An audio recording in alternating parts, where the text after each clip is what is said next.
You should have taken the exit ramp when the door was still open, Claressa Shields. You should have read the room, respected the warning, and walked away from the fire before somebody with a real pen decided to burn the whole block down. But no. You stayed. You dug in. You kept posing, kept posting, kept pretending you were the boss of a story you never wrote. And now, one day before your weigh-in, one heartbeat before your fight, the smoke has arrived and it is climbing up the side of your house. Rissa, baby, what in the world were you thinking? Because Remy Ma just dropped a record. And this is not a rumor, and this is not a snippet, and this is not another AI ghost with a voice filter pretending to be somebody's wife. This is the real thing, mastered, uploaded, monetized, distributed, and aimed directly at your front door, Claressa Shields, on the exact eve of the biggest media week of your career. And it is a nuclear device disguised as a 3-minute pop record. So sit down. Buckle up. Because we are going to crack this thing open like an evidence bag, layer by layer, punchline by punchline, receipt by receipt, until the smoke clears and you finally understand what just happened to you. What's good, Ring Nation? This is your guy on the mic, and today I am not here to play referee. I am here to call a technical knockout on a beef that has been simmering for months. And today somebody finally poured the gasoline. Remy Ma released a record called Wanna Go.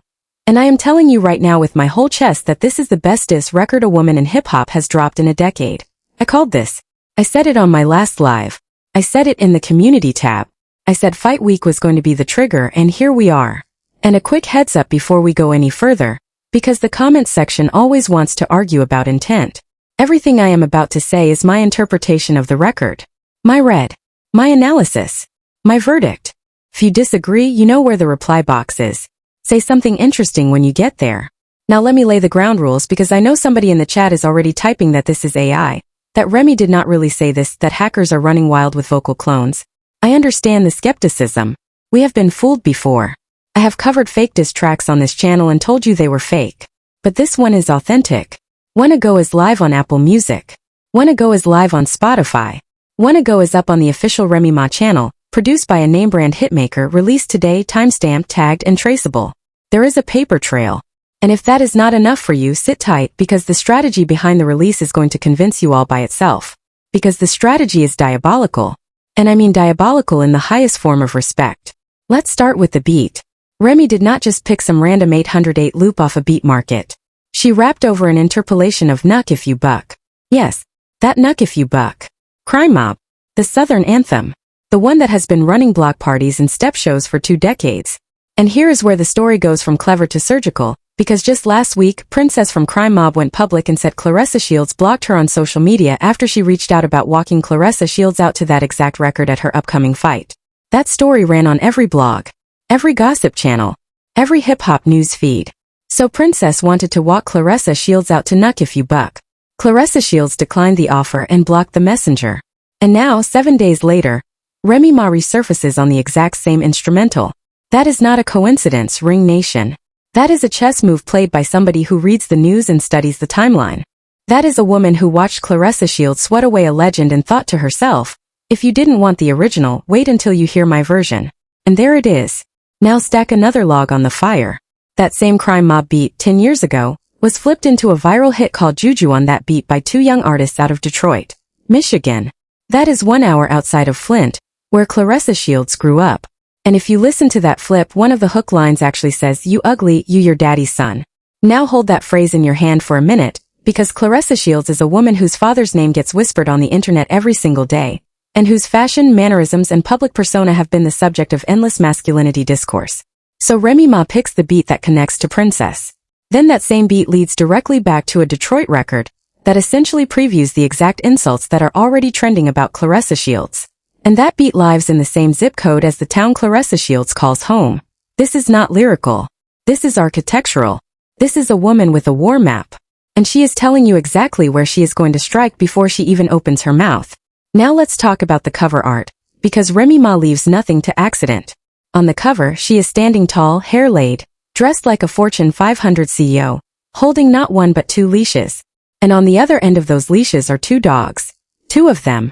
Not 1. Not a metaphor. 2. Now what do we call a female dog in the vocabulary of pop culture? You already know. 2 leashes. 2 subjects. And if you cross-reference the last several months of tabloid gossip, there are exactly 2 people in Claressa Shields' orbit that Remy has been publicly linked to in beef speculation. This is not clumsy. This is not accidental. This is a woman telling you with a cover alone that she believes she is holding both parties by the collar.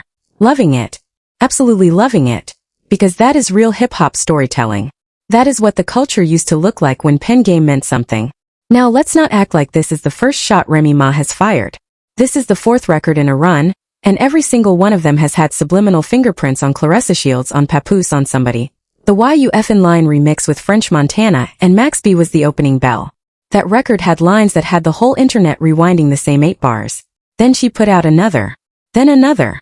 Then a live version at Angie Martinez's barbecue that made every rap blog in the country lose its mind. And now wanna go. 4 songs.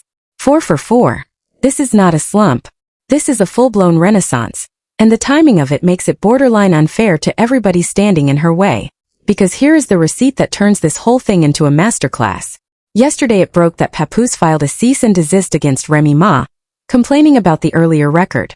Hollywood Unlocked broke it first. I covered it on this channel. Go check the full breakdown.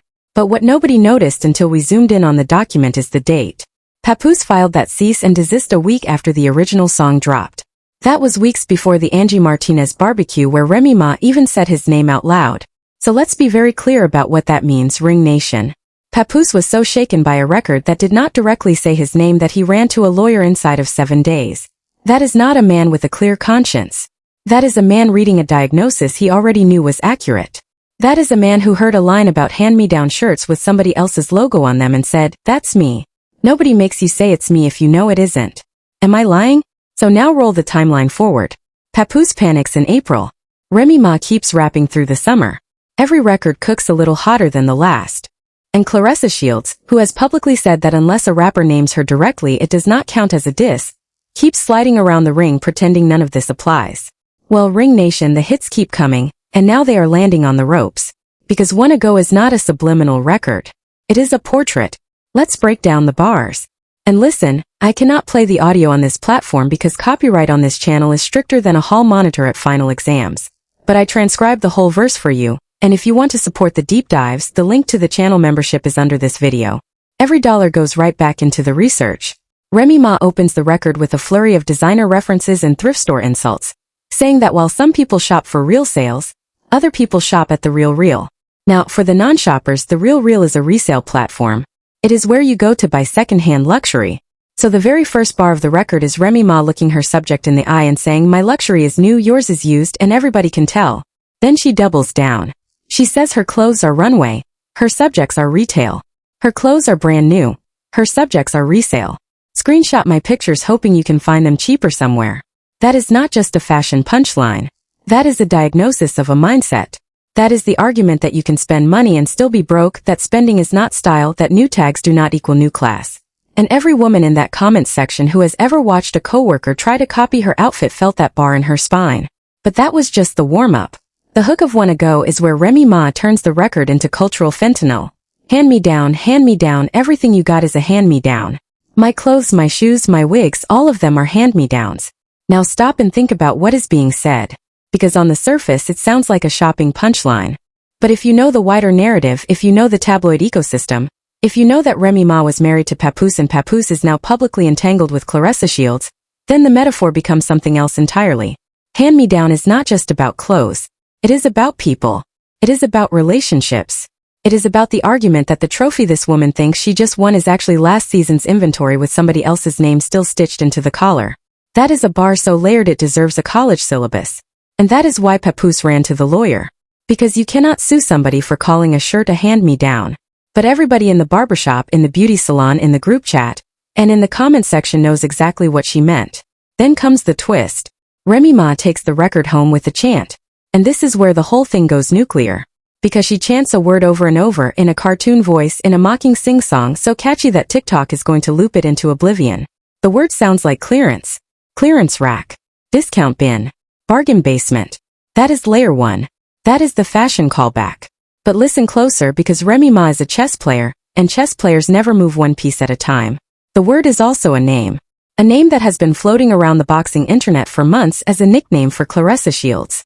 Whoever started it, whoever spread it, whoever made it stick, Remy Ma heard it, absorbed it and folded it into her chorus.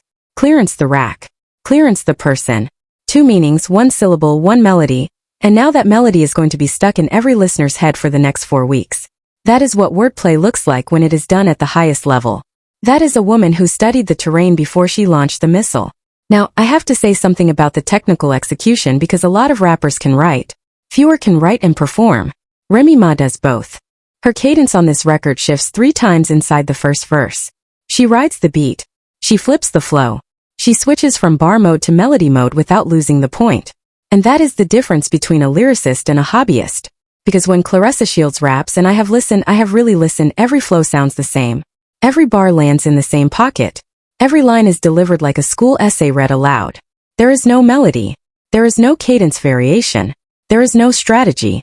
It sounds like somebody who watched rap and decided to imitate the surface of it without understanding the physics underneath. Which brings us to the elephant in the ring. Papoose spent years going on podcasts telling the world that he wrote 90% of Remy Ma's rhymes. He said it on cameras. He said it into microphones. He said it with a straight face. And now, in the summer of the year that changed everything for her, Remy Ma has released 4 records in a row, each one hotter than the last, and none of them sound anything like the man who supposedly wrote them. So either he was lying then or he has lost his ability to write now, or the truth is what most of us already suspected, which is that Remy Ma has always been the pen and Papoose was always the megaphone. You cannot square that circle any other way. Because listen, Papoose still raps. He drops verses. He puts out content. And I say this with the respect of a hip-hop head who has followed him for 2 decades, but his current output sounds like it was cryogenically frozen in 1988 and thawed out on a stove. He is still rapping about clocks and jewelry. He is still delivering bars like a substitute teacher reading off a lesson plan.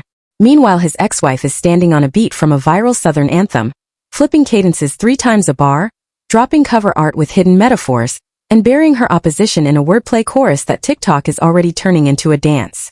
This is not a fair fight. This is a lion and a house cat pretending to be the same animal. And I have not even gotten to the video yet. Because in the middle of all this, Claressa Shields released her own record, a promotional single, a music video, a whole visual, and it flew so far under the radar that most of her own fans did not notice it dropped. That should tell you everything. When Remy Ma releases a snippet, it trends by lunchtime. When Claressa Shields releases a full video, it goes to voicemail. And the video itself, Ring Nation, is a whole other conversation because if you look closely at the visual, there are moments where the wardrobe changes mid-shot, the hair changes length in the same frame, and the camera cuts feel like AI stitching rather than real production.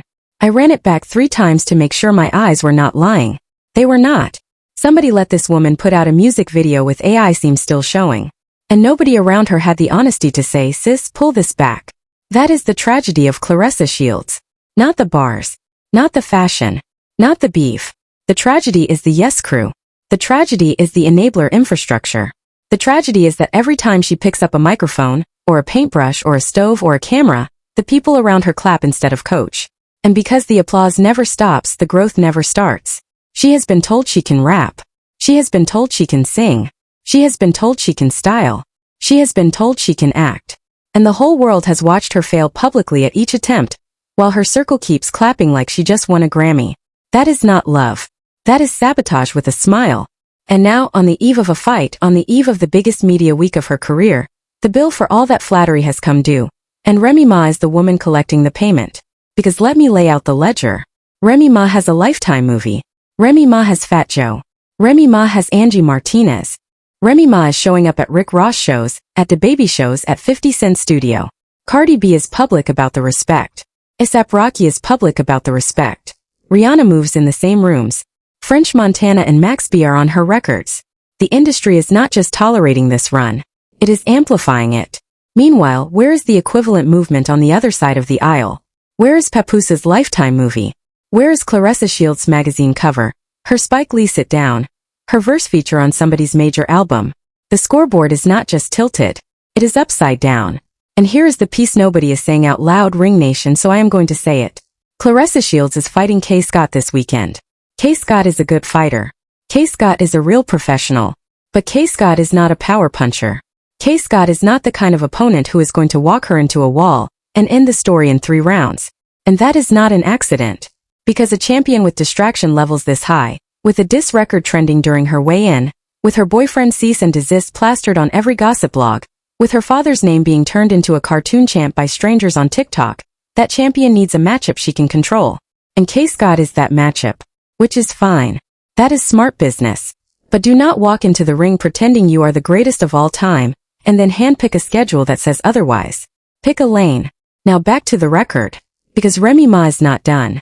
She has a whole second half of Wanna Go where she rides the beat differently, flips into a taunt melody, and stacks a series of receipts about the subject's habit of sliding into her direct messages before the friendship turned into a betrayal. And that bar, more than any other, is the reason this record hits so hard. Because everybody in that comment section has been the subject of a friendship that turned out to be a scouting mission. Everybody has had a woman in the group chat who was studying the outfits, studying the routines, studying the man in the background, before eventually flipping the whole board. Remy Ma turned that universal betrayal into 3 bars, and every woman listening felt seen. That is why the record is going to travel. That is why the numbers are going to explode.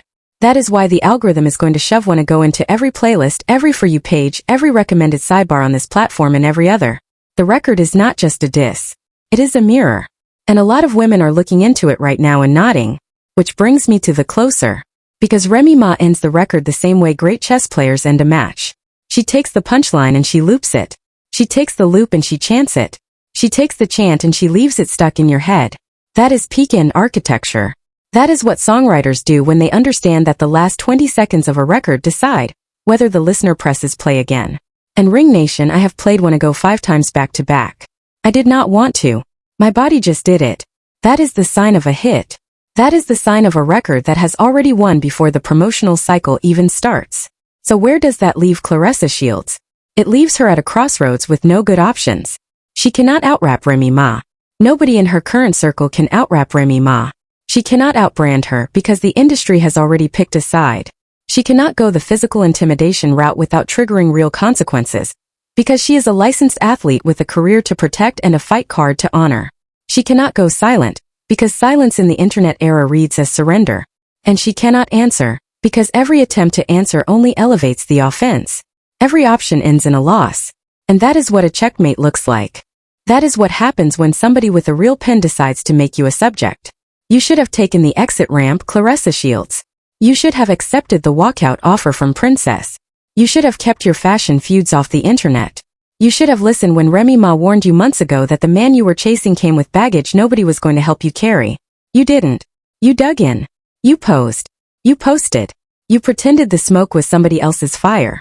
And now you are standing in the ashes of a media week that was supposed to be your coronation, and instead it is going to be remembered as the week Wanna Go broke the internet.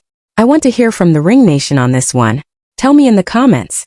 Is this the best diss record of the decade, or am I overrating a moment? Tell me if you caught the crime mob connection before I laid it out. Tell me if you spotted the AI seams in the other music video. Tell me if you think Claressa Shields can respond in a way that actually shifts the narrative, or if the smart play at this point is to fight Saturday when Saturday and never mention any of this again. Because that is the only exit I see. And I have been watching combat sports and hip-hop long enough to know that when a woman with a real pen finds her rhythm, the smart move for everybody else is to sit down until the storm passes. If this breakdown added something to your day, tap the bell, subscribe to the channel, and stick around because I am going to be live Saturday night the moment the final horn sounds. We are going to talk about the fight. We are going to talk about the aftermath. We are going to talk about whether Remy Ma decides to drop a 5th record and stretch this run into legend. Somebody in the comments is already going to say I am reaching. Somebody else is already going to say I called it before the blogs did. Both of you are right. That is the fun of this. That is why we do this. That is why the Ring Nation is the sharpest audience on this platform. Y'all torched. We're out.